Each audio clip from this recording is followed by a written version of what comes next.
Right, to mount the solar panels, I need to make some more of these brackets. This is what they come with, but I wanted to have some more and less chance of it working its way loose.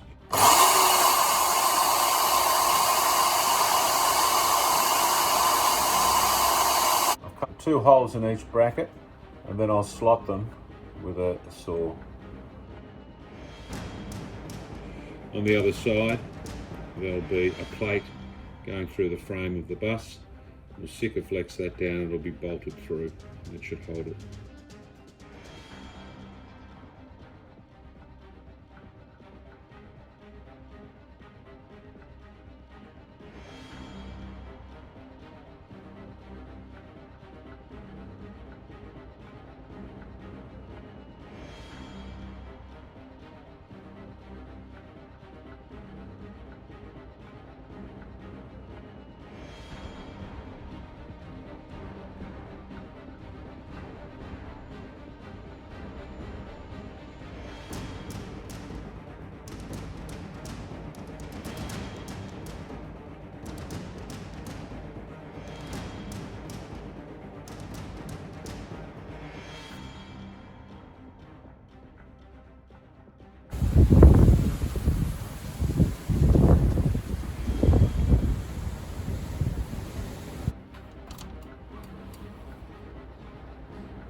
Originally we planned to just get the electrician to do the 240 volt system and then we were going to wire up the 12 volt system.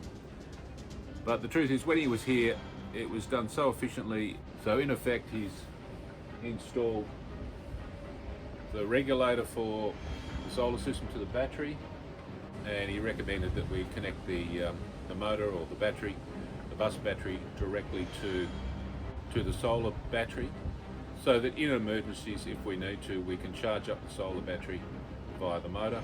The beauty of that is that we may not need to have a second battery. It really depends on the usage, so we're going to test it first before we go and buy one. He's also connected up the fuses, or the fuse box for the 12 volt system. This is a switch so that we can run the 240 volt directly off the 12 volt system if we need to. That's an emergency only, in the event that the bus battery is flat.